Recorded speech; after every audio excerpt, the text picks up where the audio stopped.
I've made a ton of videos on how you can use Blender and Unreal Engine and things you can do within those, customizations of MetaHuman, etc. But I've not made enough videos about how you can use these two softwares properly together. And Blender plus Unreal Engine can be a really powerful combination. So without wasting any more of your time, I'm gonna get straight into it. So the very obvious point about using Unreal Engine and Blender together is going to be the render time problem.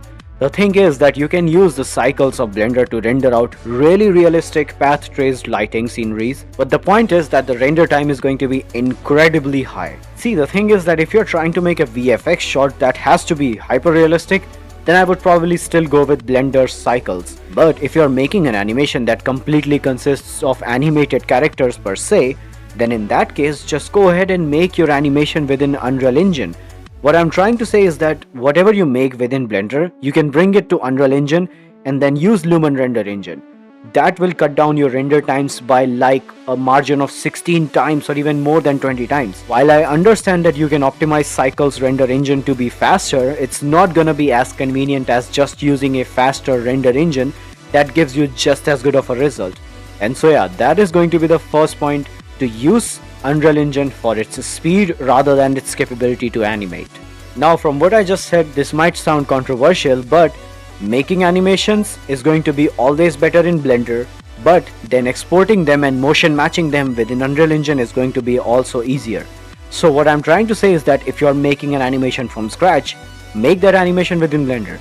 But if you want to motion match an animation, then that's going to be done better in Unreal Engine. Now here is what I would recommend. Take an example of a parkour character who has to jump and run and glide and whatnot. Now in case of Blender, you can either make a very one big animation where you jump and run and whatnot, or you can use Blender to make parts of that animation. So you make a walk cycle, you make a jumping cycle, you make a rollover cycle, and then bring all of those animation sequences separately within Unreal Engine. And this is where the true power of Unreal Engine shines, because the motion matching tools of Unreal Engine are, in my opinion, far better than Blender.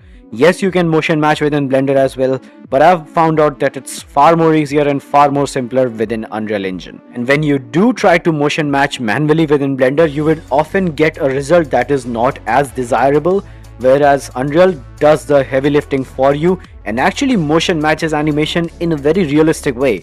So yeah, I would recommend use Unreal Engine for motion matching, but for creating the animations from scratch, you are still going to have to use Blender. With big sceneries and kitbashing assets, it's usually going to be easier to work with Unreal Engine. Now the point I'm trying to make is that you are still going to be modeling your assets within Blender. That is what I did for my Infinity Castle animation for the Dream Sequence challenge. With that said, I made those assets within Blender, textured them within Blender, baked those textures, but finally when I wanted to kitbash them and make a big scenery, I did all of that within Unreal Engine. Now, one can say that you can also do kitbashing or making of the scenery within Blender as well, and then export it to Unreal Engine as well as a whole combined scenery. And while that might work, what I find is that moving around and navigating within Blender with the middle mouse button and shift kind of feels weird. So you can either be that weirdo, or you can be a normal person and use WASD like a proper gamer. I'm joking, you can use your software, but the point I'm trying to make is that navigating with WASD in Unreal Engine is far more helpful, and you can control your speed of navigation with the middle mouse button. So in general, when you are kitbashing assets, the hardest part is going to be navigating around the scenery, moving around the assets, and that I find is better within Unreal Engine. Unreal Engine is designed like a video game. It works like a free cam of CSGO. In my personal opinion, I find it easier and much better to kitbash assets within Unreal Engine after I've modeled and textured them within Blender. So far, I've only talked about how you can make things within Blender and then bring them into Unreal Engine. But that's actually not true. You can actually make things within Unreal Engine and then bring those back within Blender. And the way you do it is, if let's say you make a project where you have to do a realistic visual effect shot of you landing like Thor and generating electricity. I'm just giving an example. The point is, if you are trying to make a realistic visual effects shot, Blender is still the go-to software. With that said, if you have to make a realistic character of yourself, you will either have to spend months in modeling that character within Blender, Or you can be a normal person and 3D scan yourself and create your metahuman. Your metahuman will probably look exactly like you, and with right kind of texturing and beard placement, you can make your metahuman look just as good as you. And then bringing that metahuman back into Blender, you can re-rig it for Blender to suit it more for Blender's animation pipeline, and then you can make your realistic visual effect shot within Blender. In this case, we are kind of flipping the script. Rather than making things within Blender, we are now making something from Unreal Engine and then bringing it back to Blender. And this is where Unreal Engine can also be used as a software to not just kitbash assets and finalize the animation, but rather in case of developing the animation from scratch or making the assets from scratch. Something that I have realized about artists who use only Blender, or in my case I actually use Maya as well, and artists who use Blender or Maya or Unreal Engine only, these artists are kind of missing certain skills that you don't particularly get from only one software. Credit where credit is due.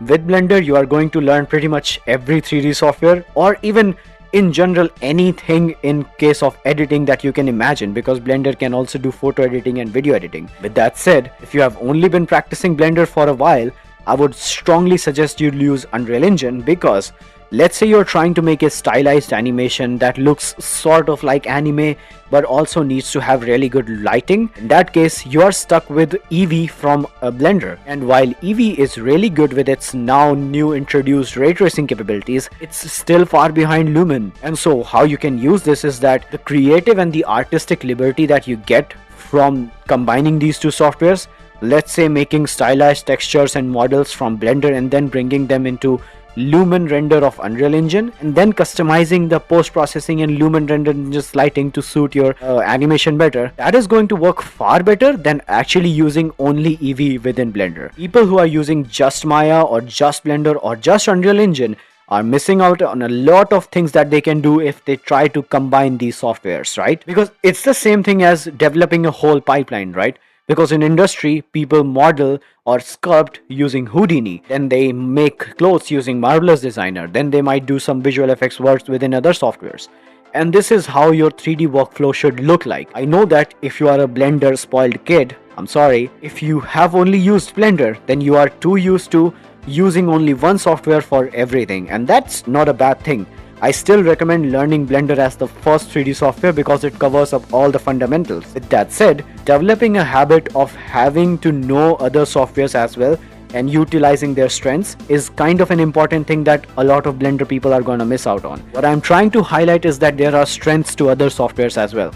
And this goes both ways. I mean, if you are using just Unreal Engine, I'm looking at you, you know you have never modeled anything yourself. Using both the softwares, if you are just an Unreal guy, try and learn Blender. Try to use modeling tools and make something of your own, because the modeling tools within Unreal Engine are horrible. And if you are someone who is using just Blender, give Unreal Engine a shot. You will be surprised by the amount of creative freedom that you get. And so yeah, that was pretty much my video. I was someone who was using Blender and before that Maya only for the longest time, and what I've realized is that there are strengths to each software and each of them has their own weakness as well. So why not utilize all of them if you can? You're only going to increase your knowledge and skill, right? And so yeah, with that, I hope you have a good one.